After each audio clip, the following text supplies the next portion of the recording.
The other big story now. Manipur remains on the edge after ethnic clashes last week. Over 50 people have been killed and thousands have been displaced. The genesis of the unrest lies in the violence that erupted after clashes during a march organized by the All Tribal Students Union of Manipur at Churachundpur district. They were protesting the Manipur High Court's order recommending scheduled tribe status for the Meitei community, who are the majority population in the state. Indian Army and Assam Rifles have said that 23,000 civilians rescued so far, with other states rushing to evacuate more. The army has enhanced aerial surveillance. The Supreme Court has also begun hearing a petition filed by the Manipur Tribal Forum, which has sought a SIT probe in the violence and relief measures for the victims. Karma Pal Johar, editor-in-chief at Northeast Mojo, is joining us. Karma, give us a sense of the situation on the ground right now. Has the state government been able to bring the situation under control to some extent?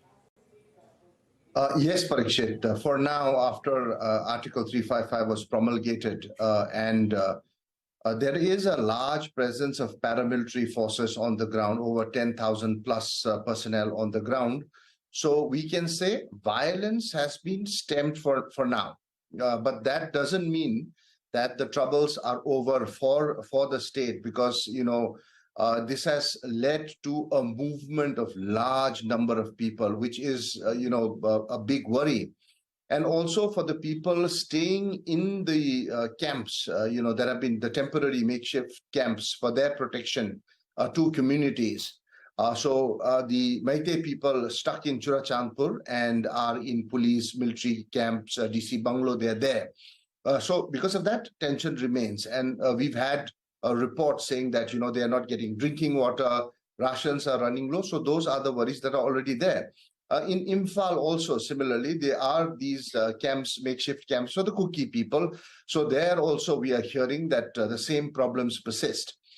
Till this is settled, it's going to be a huge worry. And plus, you already know, a movement of people who are already settled in one city having to leave everything and go is a big trauma that's hit people across. Right. Karma, just to also ask you about the genesis of the problem, the Meitei community had been asking to be included in the ST list. They had been asking for scheduled tribe status. The High Court had also directed the state government and asked them why they have not been included so far. What has been the delay? What's the explanation coming from the state government? What is the status of their request? See, that is a process. A community demanding scheduled tribe status is a process. The process has to be followed. And finally, based on a number of criteria, the central government will decide whether they get an ST status or not.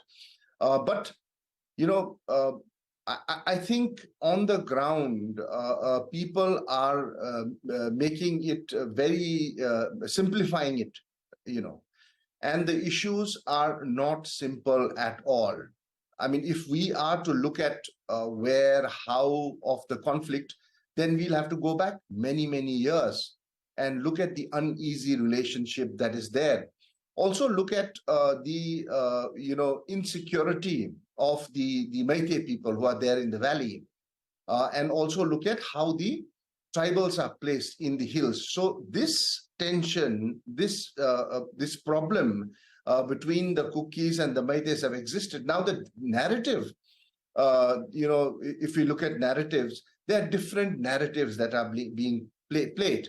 Of course, simplifying it, they are pointing it to this demand of tribal status by Meitei people. But I personally don't think that this is the spark that led to the violence that is there today. There was a tinderbox. There were a lot of tensions. It's been going on for a long time. It connects to livelihoods. It also connects to the drug trade that is rampant with the border in Myanmar. Now, this is also an issue that needs to be looked at. If you remember, the Manipur government has started, working on fighting drug trafficking, poppy fields. So there are a number of issues underlying issues that are there, which needs to be understood, and it needs a detailed study to really look at the genesis of how it blew up this time. All right, Karma Paljor, thank you very much for summing up the situation briefly for us. Definitely a very tense situation on the ground. Let's hope things return to normal as soon as possible. Thanks once again for being with us here on CNBC TV 18. We're going to take a short break here, but coming up, a government panel on energy transition suggests a ban on diesel vehicles in cities.